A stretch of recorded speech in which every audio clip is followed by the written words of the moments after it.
हरे कृष्णा। आप सभी को श्री गौर पूर्णिमा की बहुत बहुत बहुत शुभकामनाएं। और सभी लोग मेरे साथ बोलिए, भगवान श्री चैतन्य महाप्रभु की जय। बोलिए, जय श्री कृष्ण चैतन्य प्रभु नित्यानंद श्री अद्वैत गदाधर शिवासादि श्री गौर भक्त वृंद की जय। तो आज श्री गौर पूर्णिमा है, भगवान श्री चैतन्य महाप्रभु का जन्म दिवस है। उसके उपलक्ष्य में आज हम सभी लोग चंद्रमा के उगने तक आज हम लोग उपवास हैं। और आज मैंने चाहा कि आज मैं आपको श्री भगवान श्री चैतन्य महाप्रभु के बारे में कुछ बातें आपको बताऊं, उनके जीवन के बारे में, उन्होंने वो कब जन्म लिए, क्या है उनके सारा बायोग्राफी जो है मैं आज आपके सामने बताने की थोड़ा सा प्रयत्न करूंगा। एक वीडियो में तो संपूर्ण बताना तो संभव नहीं है, फिर भी मैं कोशिश करूंगा कि जितना हो सके उतना मैं आपको आज बता सकूं। ठीक है, तो देखिए बेसिकली मैं आज मैं क्या बताने वाला हूँ। आज मैं भगवान का जन्म का हुआ, उनके माता पिता कौन थे, उनका जन्म हुआ किस जगह पे हुआ, और जब उन्होंने जन्म लिया तो भगवान का जन्म के बारे में क्या जो स्क्रिप्चर्स हैं, जो शास्त्र हैं, कुछ एविडेंस देते हैं कि नहीं देते हैं। ठीक है, उसके बाद मैं बताऊं कि उनके कौन कौन से एसोसिएट, उनके फॉलोअर्स थे, और उन्होंने क्या क्या किया अपने जीवन में। चैतन्य महाप्रभु ने कैसे लोगों के जीवन में क्या क्या इम्पैक्ट बनाए, वो सब के बारे में मैं बताऊंगा। मैं चैतन्य महाप्रभु के हाउस होल्ड लाइफ के बारे में बताऊंगा कि उनकी वाइफ के क्या नाम था, उनके कितने भाई कौन थे, तो वो सब बातें। फिर उन्होंने अपने जीवन में कौन से कार्य किए, अगर वो जो गृहस्थ में थे तो अपने जीवन यापन के लिए क्या करते थे।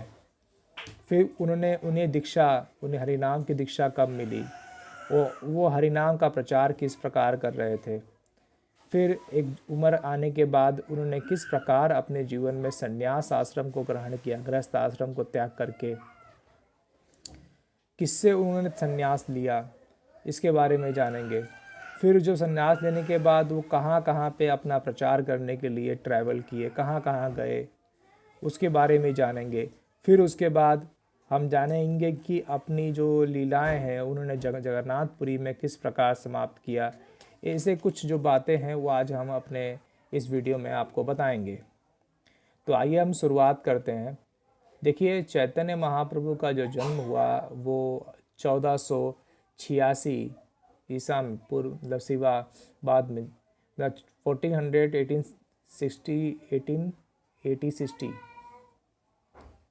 1486 में भगवान श्री चैतन्य महाप्रभु का जन्म हुआ।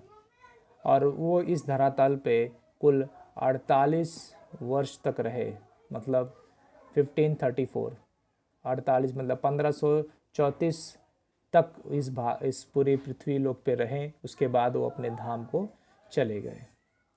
तो इस चार्ट में आप देख सकते हैं कि चैतन्य महाप्रभु का जीवन किस प्रकार से गुजरा। वो कुल संसार में रहे हैं 48 वर्ष, जिसमें उन्होंने पहले के 24 वर्ष जो है वो गृहस्थ आश्रम में बिताए। उसके बाद फिर उन्होंने 24 से 48 वर्ष जो है संन्यास आश्रम लिया। और उस संन्यास आश्रम में उन्होंने किस प्रकार से लोग ट्रैवल किए जगह जगह पे। फिर 24 से 30 वर्ष उन्होंने ट्रैवल किया शुरुआत के। फिर उन्होंने 30 से लेकर 48 वर्ष तक जगन्नाथपुरी में रहे। उनके कौन कौन से फॉलोअर्स रहे, कैसे कैसे उन्होंने भगवान श्री कृष्ण का प्रचार किया, भगवत गीता श्रीमद् भागवतम का प्रचार किया, इन सभी चीज़ों पे आज हम थोड़ा सा गौर करेंगे। तो देखिए, भगवान श्री चैतन्य महाप्रभु का जन्म जो हुआ है वो 1486 में हुआ है।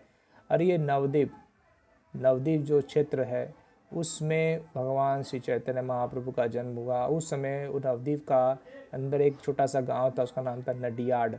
तो नडियाड में ही नडिया में भगवान श्री चैतन्य महाप्रभु का जन्म हुआ, जिसे आज हम मायापुर के नाम से भी जानते हैं। जिस समय चैतन्य महाप्रभु का जन्म हुआ उस समय शनि क्षेत्र में सिंह राशि में चंद्र ग्रहण लगा हुआ था। तो चंद्र ग्रहण के दिन ये भगवान श्री चैतन्य महाप्रभु का जन्म हुआ। उस समय जब चंद्र ग्रहण लगता है तो लोग काफ़ी भयभीत होते हैं, तो सभी लोग अपने शुद्धि करने के लिए लोग गंगा स्नान कर रहे थे। तो गंगा जब स्नान कर रहे थे तो लोग हरि हरि हरि का नाम ले रहे थे, भगवान का नाम ले रहे थे, क्योंकि हमारे मतलब हमारे परंपरा में जब जब ग्रहण लगता है तो लोग पवित्र नदियों का स्नान करते हैं, लोग भगवान का नाम लेते हैं कि जिससे कि जो ग्रहण के जो दुष्प्रभाव हैं वो उनके ऊपर ना पड़े। ठीक है। उसके बाद लोग हरि हरि का नाम ले रहे थे। उसी समय भगवान श्री चैतन्य महाप्रभु का जन्म हुआ। और वैसे तो उनके कुछ लगभग 10 भाई बहन थे, लेकिन उस सभी का मतलब पैदा होते ही उनका देहांत हो जा रहा था। उनके एक बड़े भाई थे जो कि बहुत कम आयु में ही उनके एक सन्यासी ने उन्हें उनके माता पिता से लेकर चले गए और उन्होंने सन्यास आश्रम को ग्रहण कर लिया बहुत कम आयु में। तो उनके कोई पुत्र नहीं था उनके माता पिता को। तो एक निमाई हुए, बहुत सारी उनकी बहनें, बहुत सारे बच्चे उनके माता पिता के पहले ही से ही मतलब पैदा होते मर जा रहे थे। तो उनको सबको लगा कि भाई ऐसा ना हो कि ये भी बेटा बच्चा जो हमारा होने वाला है वो भी चला जाए संसार छोड़ के। तो उन्होंने क्या किया कि लोगों ने कहा कि भाई कोई चुड़ैल, कोई ना कि चुड़ैल या कोई दुष्प्रभाव तुम्हारे ऊपर हो सकता है। तो उन्होंने जब ये जन्म होने का था तो उन्होंने नीम के पेड़ के नीचे भगवान श्री चैतन्य महाप्रभु का जन्म हुआ। जिससे कि भगवान श्री चैतन्य महाप्रभु का जन्म जब नीम के पेड़ के नीचे हुआ तो इसलिए उनका नाम पड़ गया निमाई। नीम के नीचे पैदा होने वाले को उन्होंने कहा दिया कि निमाई, जो कि वो आगे चल के बड़े पंडित हुए, बड़े विद्वान हुए, तो इन्हें निमाई पंडित के नाम से लोग जानते थे उन्हें। हाँ। और शुरुआत में उनके जो नाना थे, नाना ने उनका नाम उनके राशि के आधार पे विशंभर रखा। और एक और नाम है उनका जो प्रसिद्ध नाम जो हम लोग आज का जानते हैं, क्योंकि उनका वर्ण जो था, उनके जो चेहरे थे गौर वर्ण था। उनका जो वर्ण था, उनका जो शरीर था वो गौर था, मतलब वो सोने की तरह उनका शरीर था, इसलिए लोग उन्हें गौरांग के नाम से भी जानते हैं। और मैंने तो बताया नहीं कि उनके माता पिता का नाम क्या था। तो उनके माता पिता का नाम था, उनके पिता का नाम था जगन्नाथ मिश्र और उनकी माता का नाम था सची देवी। ये उनके माता पिता का नाम है। और ये भगवान जब जन्म लिए तो वो बहुत ही प्रकांड विद्वान बने थे, बहुत ही मेधावी छात्र थे। सवाल ही नहीं उठता कि भगवान है तो फिर मेधावी छात्र होंगे ही। तो भगवान ने न्याय, व्याकरण, अन्य शास्त्रों में बहुत जल्दी महारत हासिल कर लिया। और भगवान के जन्म का एविडेंस अगर आपको जानना है तो आप अन्य बहुत सारे शास्त्र हैं, जैसे कि अपना गरुड़ पुराण है, इसमें लिखता है in the future in the part of the Kalyug I shall appear in my complete spiritual form at Navadvip Mayapur Navadvip and become son of Sachi. So चाहे गरुड़ पुराण हो, चाहे अन्य पुराण, बहुत सारे पुराण हैं, या भागवत पुराण हो। श्री भागवत में लिखा है कृष्णा वर्णम तुषा कृष्णम संगोपांगास्तपाशतम यज्ञ संकीर्तन प्रायंति ही सुमेध सहा। कहते हैं कृष्णा वर्णम तुषा कृष्णम, तो कृष्ण के वर्ण के होंगे, कृष्ण ना in Kaliyuga intelligent person perform congregation chanting to worship the incarnation of Godhead Lord Chaitanya who constantly engaged in the singing and holy name of the Krishna. Although his complexion is not blackish, he is Krishna himself. He is accompanied by his associate and servant, weapons and confidential companion. जो बहुत सुमेध सह, जो बहुत बुद्धिमान होंगे वही लोग इनके यज्ञ ही संकीर्तन प्राय, उनके जो संकीर्तन यज्ञ है उसके अंदर वो लोग भाग या सहयोग देंगे। तो इस प्रकार जो है चैतन्य महाप्रभु के बहुत सारे वेद पुराण अन्य अन्य बहुत शास्त्रों में उनके बारे में वर्णन किया गया है कि चैतन्य महाप्रभु कब, कैसे और कहाँ पे जन्म लेंगे। जहाँ तक बात आई उनके मैरिज की, उनके गृहस्थ जीवन के बारे में, तो चैतन्य महाप्रभु की कुल 2 पत्नियाँ हुई। पहली पत्नी का नाम था लक्ष्मी प्रिया, जो मतलब ये योग मायावश जो है 1505 में उनका सर्प के डसने के वजह से उनका देहांत हो गया।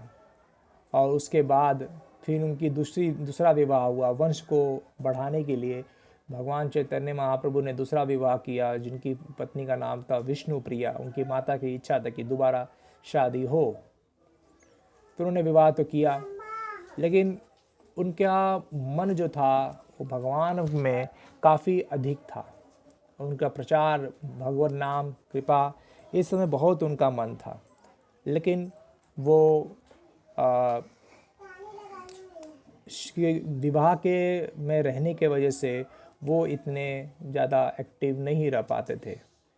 और प्लस उन्होंने अपने जीवन यापन को करने के लिए वो अपने क्या काम करते, वो बहुत, कभी कि बहुत विद्वान थे, तो उन्होंने, जिसे लोग उनका कहते थे निमाई पंडित, तो उन्होंने क्या किया, एक स्कूल में अध्यापक के रूप में वो कार्य करने लगे, जिसके उन्हें कुछ धन प्राप्त होता था, जिससे कि वो अपना जीवन यापन करते थे। एक बार की बात है जब वो अपने पिता जगन्नाथ मिश्र की, जिनकी मृत्यु बहुत ही कम आयु में हो गई थी उनकी पिता की, और जगन्नाथ मिश्र की का मतलब श्राद्ध करने के लिए जब वो गया जी गए उनके श्राद्ध करने के लिए, तो उस समय उनको गया में उनके गुरु मिले, जिन्होंने उनको हरि नाम की दीक्षा दी, और उनके गुरु का नाम था ईश्वरपुरी ने उनको हरिनाम की दीक्षा दी। और जिसके बाद से वो, मतलब उन्होंने कहा कि आप कृष्ण राम के नाम में ही आप गूंजते रहिए। तो जिससे कि उन्होंने जो तारक ब्रह्म मंत्र है, तारक ब्रह्म मंत्र कौन सा है, हरे कृष्ण कृष्ण कृष्ण हरे हरे, हरे राम राम राम हरे हरे, इस मंत्र को वो निरंतर जपते रहे। जपते उन्होंने इसका प्रचार किया, प्रसार किया, हर जिस क्षेत्र में आते थे वहाँ पे प्रचार करते थे। तो उनका मन जो था वो मतलब गृहस्थ में बहुत कम लगने लगा, और वो चाहते थे कि इस हरिनाम, इस प्रचार, इस कलयुग में जो लोग संसार में फंसे हैं, माया में फंसे हैं, इससे निकलने चाहिए और भगवान के नामों में क्या कीर्तन भजन करना चाहिए। तो उन्होंने सोचा कि क्योंकि मैं गृहस्थ हूँ तो शायद मेरी बातों को लोग इतना सीरियस नहीं ले रहे हैं। लोग सोच रहे कि मैं भी तो गृहस्थ हूँ, तो ये तो हमारे जैसा ही है, ये भी तो माया फंसा हुआ है। तो लोगों के कल्याण के लिए, लोगों के उद्धार के लिए लोग उनकी बातों को सीरियस, क्योंकि उस समय सन्यासी का काफ़ी सम्मान था। आज के जैसा नहीं कि सन्यासी का लोग उपहास उड़ाते हैं, उनको बुरी दृष्टि से देखते हैं। और लेकिन कहते हैं ना कि अगर कोई चीज़ नकली माल है तो असली माल तो होगा, तभी तो नकली माल है। मतलब कुछ ऐसे ढोंगी साधु हैं संसार में, लेकिन इसका मतलब ये नहीं कि वो ढोंगी साधु ही सब लोग ढोंगी साधु है। इसका मतलब ये है कि कोई नकली माल है तो असली माल होगा, तो अभी तो नकली माल बना है, तो असली माल भी है, असली साधु भी हैं संसार में। लेकिन उस समय सन्यास का काफ़ी ज़्यादा रिस्पेक्ट हुआ करता था। तो उन्होंने सोचा कि अगर मैं सन्यास ले लेता हूँ, उसके बाद प्रचार करूँगा, तो उसका प्रभाव लोगों पे काफ़ी अधिक होगा। तो उन्होंने सन 1510 में उन्होंने सन्यास आश्रम लिया, और उनकी आयु उस समय मात्र 24 वर्ष की थी। अब उन्होंने सन्यास आश्रम जो है वो एक पंडित थे, भक्त थे, उनका नाम था श्री पादकेशव भारती। श्रीपाद केशव भारती से उन्होंने सन्यास आश्रम ग्रहण किया 24 वर्ष की आयु में, और उन्होंने लिया इसलिए कि लोगों का कल्याण कर सके। उसके बाद वो वहाँ से सन्यास लेने के बाद अपना नवद्वीप मायापुर को छोड़कर वो अपने यात्रा पे निकल गए। मध्य यात्रा उन्होंने किया। 24 वर्ष से लेकर 30 वर्ष की आयु तक उन्होंने बस यात्रा किया, प्रचार किया, यात्रा किया, प्रचार किया। जैसे कि उन्होंने सबसे पहले नॉर्थ में गए, जैसे कि श्रीरंग से लेकर सेतुबंध रामेश्वरम तक, उसे श्रीरंग सेतुबंध ऐसे घूमते हुए नीचे से लेके फिर वो ऊपर आते हैं, और वो आते हैं ऊपर आते हैं, फिर वहाँ से आते आते फिर वो 1505 में, लगभग 1505 में चैतन्य महाप्रभु विजयदशमी के दिन वृंदावन में आते हैं। और जब मैं अभी हाल में वृंदावन गया था तो वहाँ पे एक क्षेत्र है इमली तला, और अक्रूर घाट। तो इमली तालाब में भगवान श्री चैतन्य महाप्रभु रहते हैं, कुछ समय बिताते हैं, लोगों को मार्गदर्शन देते हैं, भक्ति की स्थापना करते हैं। और भगवान के जो 6 प्रमुख गोस्वामी थे, जिसमें से प्रमुख 6 गोस्वामी कौन कौन से थे, उनका नाम क्या है? गोपाल भट्ट गोस्वामी, रघुनाथ भट्ट गोस्वामी, रूप गोस्वामी, सनातन गोस्वामी, जीव गोस्वामी और रघुनाथ दास गोस्वामी। तो ये कुल 6 गोस्वामी थे जिन्हें वृंदावन को में भक्ति स्थापना करने के लिए उन्हें निर्देशन किया। और उसके ऊपर और उन्होंने बोला कि भक्ति शास्त्र की रचना भी करने के लिए उन्होंने कहा। चैतन्य महाप्रभु के किस्सा आता है जहाँ पे उन्होंने स्वयं कोई रचना नहीं की, सिर्फ शिष्टाष्टकम को छोड़ के, है ना। उसमें श्लोक है, चेतो दर्पण मार्जनम भव माता वाग्नि निर्वापणम। तो ये श्लोक है, ये जो श्लोक है वो ये शिष्टाष्टकम, बस शिष्टाष्टकम में जो 8 श्लोक है उसी को चैतन्य महाप्रभु ने हम दिया है, जिसे हम आज पढ़ पाते हैं। बाकी उन्होंने कोई शास्त्र को लिखा नहीं, कुछ ने किताबें नहीं लिखी, क्योंकि उनके एक मित्र थे जिन्होंने वो भी एक लेखक थे, वो भी एक राइटर थे। लेकिन जब चैतन्य महाप्रभु ने खुद ने एक किताब लिख के जब वो उनके मित्र को दिया, तो उनका मित्र काफ़ी पढ़ के बहुत आश्चर्यचकित हुआ, उनकी विद्वत्ता को देखकर काफ़ी आश्चर्यचकित हुआ। और उन्होंने कहा कि आपके सामने तो मेरी किताब कुछ नहीं है। तो उन्होंने कहा कि मेरी किताब लिखने से अगर मेरा मित्र को दुख होता है तो मैं आज के बाद से कसम खाता हूँ कि आज के मैं कोई भी ग्रंथ को नहीं लिखूंगा। और उन्होंने जो ग्रंथ लिखे तो उसे फाड़ के उसमें गंगा नदी में फेंक दिया।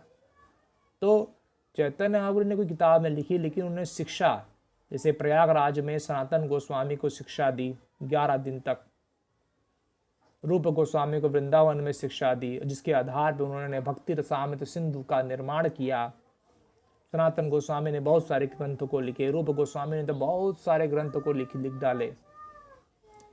ऐसे ही हमारे जो 6 गोस्वामी थे, जीव गोस्वामी बड़े विद्वान प्रकांड पंडित थे, जिन्होंने व्याकरण शास्त्र बहुत सारी चीज़ों का उन्होंने व्याख्यान किया हमारे दर्शन शास्त्र में।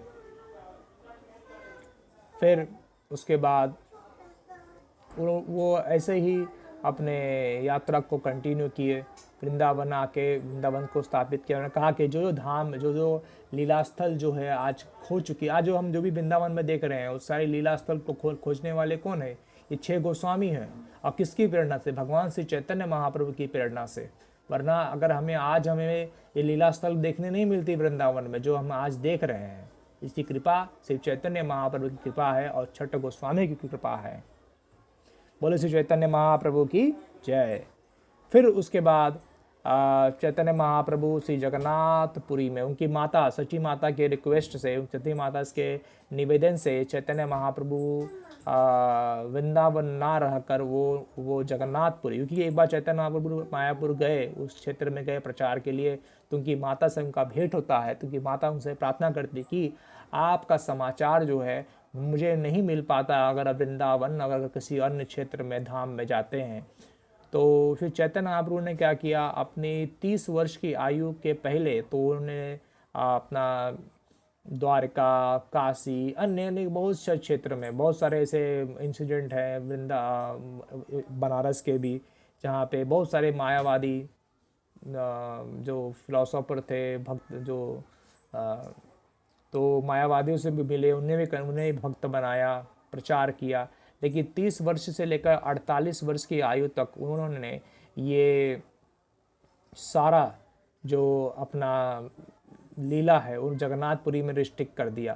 फिर जगन्नाथपुरी में सबसे पहले जब वो जगन्नाथपुरी गए तो उन्होंने जब श्री जगन्नाथ, बलदेव और सुभद्रा मैया को जब देखा तो देखते ही वो भाव विभोर होकर प्रेम विभल वो मूर्छित पड़ गए। और जब मूर्छित पड़ गए तो उसमें जगन्नाथपुरी धाम के जो पंडित आज जो सबसे टॉप मोस्ट आचार्य थे, उनका नाम था सार्वभौम भट्टाचार्य। तो सार्वभौम भट्टाचार्य जो उनके नाना के मित्र भी थे, तो जब चैतन्य उनके बारे में उनको पता चलता है कि ये चैतन्य महाप्रभु हैं और मेरे मित्र के मतलब पोते हैं, तो उन्होंने सोचा कि एक पितृ भाव में उन्होंने सारे शास्त्र का ज्ञान उन्हें प्रदान करने लगे। और श्री चैतन्य महाप्रभु से उस बातों को सुनते रहे। बाद में जब चैतन्य महाप्रभु ने उनको बात को नकारा, अपनी विनम्रता प्रस्तुत की, तो फिर सार्वभौम भट्टाचार्य भी कन्वर्ट मतलब भक्त बन गए और हरि हरि करने लगे। उन्होंने बहुत सुंदर एक सप्तक लिखा है, चैतन्य सप्तक, औरांग सप्तक के नाम से उन्होंने एक सप्तक लिखा है भगवान श्री चैतन्य महाप्रभु पे, सार्वभौम भट्टाचार्य। आज भी वो किताबें बड़ी फेमस है, तो आप उसको पढ़ सकते हैं। बेसिकली ये जो भी लीला है, उसके बाद उन्होंने किस प्रकार भगवान के प्रेम विभल में उन्होंने अपने जीवन को, पूरा जीवन उन्होंने भगवान के प्रचार और प्रसार में और अपने भक्तों को किस प्रकार उन्होंने गाइड किया, और भगवान के ये सारी लीलाओं को बेसिकली हमारे उनके जो एसोसिएट थे, उनके जो सेवक थे, उन्होंने सब ने लिपिबद्ध किया। भगवान चैतन्य महाप्रभु ने क्या किया क्या नहीं किया, सब डिटेल उसका लिखा हुआ है। जैसे कि मैं आपको बताता हूँ कि ये सब डिटेल्स कहाँ किसके पास थी। तो चैतन्य भागवत की किताब है जो वृंदावन दास ठाकुर ने लिखी थी, जिन्होंने भगवान के जो पहला जो उनका जीवन है, जैसे कि पैदा होते से लेकर 24 वर्ष से संन्यास से पहले का जो जीवन है उनका, बाल अवस्था, युवा अवस्था, तो उन्होंने पूरा का पूरा उसका वर्णन जो है चैतन्य भागवत में किया गया है।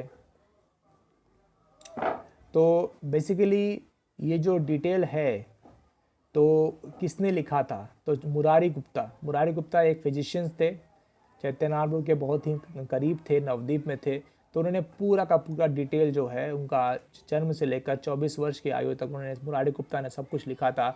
उसी के आधार पे वृंदावन ठाकुर ने चैतन्य भागवत का निर्माण किया। उसके बाद वेस्ट बंगाल के, पश्चिम बंगाल के कृष्णदास कविराज गोस्वामी, जिन्होंने भगवान श्री चैतन्य महाप्रभु का आदि लीला, मध्य लीला, अंत लीला, और उन्होंने भगवान के शुरुआत के 24 वर्ष की आयु का बहुत ही शॉर्ट में वर्णन किया, क्योंकि उनको पता था कि चैतन्य भागवत में ऑलरेडी डिटेल में वर्णन किया गया है। तो उन्होंने श्री चैतन्य चरितामृत का निर्माण किया, और इसका डिटेल जो था वो उन्हें प्राप्त हुआ स्वरूप दामोदर दास गोस्वामी के द्वारा, जिन्होंने 24 वर्ष से लेकर 48 वर्ष की आयु तक उन्होंने सारा डिटेल चैतन्य महाप्रभु के डिटेल, उनके लाइफ के बारे में सब कुछ लिखा, डिटेल बताया, क्योंकि वो भगवान चैतन्य महाप्रभु के पर्सनल सेक्रेटरी थे, जो जगन्नाथपुरी में भगवान श्री चैतन्य महाप्रभु का सहयोग करते थे प्रचार में। तो सब कुछ उनके आधार पे श्री चैतन्य चरितामृत का निर्माण हुआ, जो कुल 11,000 वर्ष मतलब उसमें श्लोक हैं, जिसके और उसमें 62 चैप्टर्स हैं, 62 अध्याय हैं, जिनके ऊपर पूरे चैतन्य चरितामृत का निर्माण हुआ है। आदि लीला, मध्य लीला और अंत्य लीला में ये 3 भाग में डिवाइड किया गया है। 62 चैप्टर है और 11,000 श्लोक्स हैं। तो इस प्रकार से चैतन्य चरितामृत, चैतन्य भागवत का निर्माण हुआ, और चैतन्य महाप्रभु ने अपने हमें जीवन में भगवान से प्रेम करना, उनकी सेवा करना और उनके धाम को जाने की जो प्रेरणा है, और इस संसार में जो भी इतनी सारी एंग्जाइटीज़ है, इतने सारे प्रॉब्लम्स है, इससे निकल के वैकुंठ भगवान के गोलोक वृंदावन धाम जाना, जहाँ पे ना कोई टेंशन, ना ही कोई समस्याएं, वहाँ पे सिर्फ आनंद ही आनंद है। भगवान की सेवा करना, अगर आप इस संसार में रहकर भगवान की सेवा करते तो आप वृंदावन धाम में के ही बराबर आनंद का महसूस कर सकते हैं। फिर भी हमें भगवान का नामों का जप साधना करते रहना चाहिए, जिससे कि हम स्वयं को भी उद्धार करें और लोगों का भी उद्धार करें। हम कहते हैं कि धारा भूमि होइले जन्म जार, जन्म साथ तो करो उपकार। और जैसे कि भारत में जिसका जन्म हुआ है, उस सभी को अपना पहले बात खुद का उद्धार करना चाहिए, फिर लोगों को परोपकार, लोगों को भी परोपकार करना चाहिए, क्योंकि ज्ञान देना सबसे बड़ा दान है। तो आप लोग सीखिए, जाके देखो, तारे को करो कृष्ण उपदेश, जैसे जहाँ भी देखो, जिसे भी देखो, उसे कृष्ण उपदेश करो। और गुरु कौन है? हर कोई गुरु बन सकता है। यही कृष्ण तत्ववेता सही गुरु है। जो कृष्ण को तत्व को जानता है वो गुरु हो गया है। तो आप भी कृष्ण तत्व को जानिए, समझिए और उसे गुरु बनिए, लोगों का उद्धार करिए। ठीक है, तो आज सभी को फिर पुनः श्री गौर पूर्णिमा की बहुत हार्दिक शुभकामनाएं। हरे कृष्णा। जय श्री चैतन्य महाप्रभु की जय। हरि बोल।